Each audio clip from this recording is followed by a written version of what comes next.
മണിക്കൂറുകൾക്കുള്ളിൽ അവസാനിക്കുന്നതാണ്. Voting അവസാനം ചെയ്യുമ്പോൾ ആര് കപ്പുയർത്തുമെന്ന് തീരുമാനിക്കുന്ന ഫൈനൽ വോട്ട് റിസൾട്ട് ഈ ഒരു ചാനലിൽ പബ്ലിഷ് ചെയ്യുന്നതായിരിക്കും. അത് കാണുന്നതിനായിട്ട് ചാനൽ ഇപ്പോൾ തന്നെ ഒന്ന് സബ്സ്ക്രൈബ് ചെയ്ത് വെക്കുക. മിഡ് വീക്ക് എവിക്ഷനിലൂടെ നൂറ് എവിക്റ്റ് ആയി പോയെങ്കിലും നൂറയ്ക്ക് വോട്ട് ചെയ്യാനുള്ള സ്ലോട്ട് ഇപ്പോഴും ഹോട്ട്സ്റ്റാറിൽ അവൈലബിൾ ആണ്. പക്ഷേ നൂറയുടെ വോട്ടിനെ കാൽക്കുലേറ്റ് ചെയ്തിട്ട് കാര്യമില്ലല്ലോ, കാരണം മിഡ് വീക്ക് എവിക്ഷനിലൂടെ പുറത്തായല്ലോ. ശനിയാഴ്ച വൈകുന്നേരം 6 മണി വരെയുള്ള റിസൾട്ട് നോക്കുമ്പോൾ ഇപ്പോഴും ഒന്നാം സ്ഥാനത്ത് ഒരു മാറ്റവും ഇല്ലാതെ തുടരുകയാണ് അനുമോൾ. 8,41,530 വോട്ടുകൾ അനുമോൾ നേടി. രണ്ടാം സ്ഥാനത്താണ് അനീഷിന്റെ സ്ഥാനം. 8,32,649 വോട്ടുകളാണ് അനീഷിന് നേടാൻ കഴിഞ്ഞത്. മൂന്നാം സ്ഥാനത്താണ് ഷാനവാസിന്റെ സ്ഥാനം. 3,03,841 വോട്ടുകളാണ് ഷാനവാസിന് നേടാൻ കഴിഞ്ഞത്.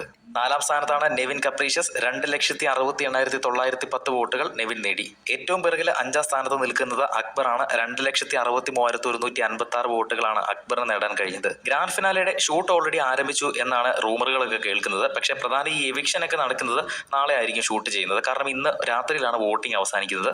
മാത്രമല്ല എല്ലാ സീസണിലും തന്നെ ഫിനാലെ ഷൂട്ട് ചെയ്യുന്നത് ഞായറാഴ്ച രാവിലെ മുതൽ ഷൂട്ട് തുടങ്ങും. അന്ന് വൈകുന്നേരം തന്നെയാണ് ടെലികാസ്റ്റ് ചെയ്യുന്നതും.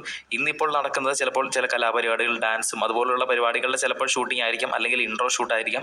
അങ്ങനത്തെ എന്തെങ്കിലുമൊക്കെ ഷൂട്ട് ആയിരിക്കും ഇപ്പോൾ നടക്കുന്നത്. എന്തായാലും ഫിനാലെ വേദിയിൽ ലാലേട്ടന്റെ ഇരുവശങ്ങളുമായിട്ട് നിൽക്കേണ്ട 2 വ്യക്തികളുടെ പേര് നിങ്ങൾക്ക് താഴെ ഒന്ന് കമന്റ് ചെയ്യുക. ഡിസേർവിംഗ് ആയിട്ടുള്ള 2 പേര്, അതാരൊക്കെ താഴെ കമന്റ് ചെയ്യുക. മത്സരാർത്ഥികൾക്ക് ഗ്രാൻഡ് ഫിനാലെ ഫൈനൽ വോട്ടിംഗിൽ ലഭിച്ച കൃത്യമായ വോട്ടിംഗ് റിസൾട്ട് വോട്ടിംഗ് അവസാനം ചെയ്യുമ്പോൾ ഇടുന്നതായിരിക്കും. അത് കാണുന്നതിനായിട്ട് ചാനൽ ഒന്ന്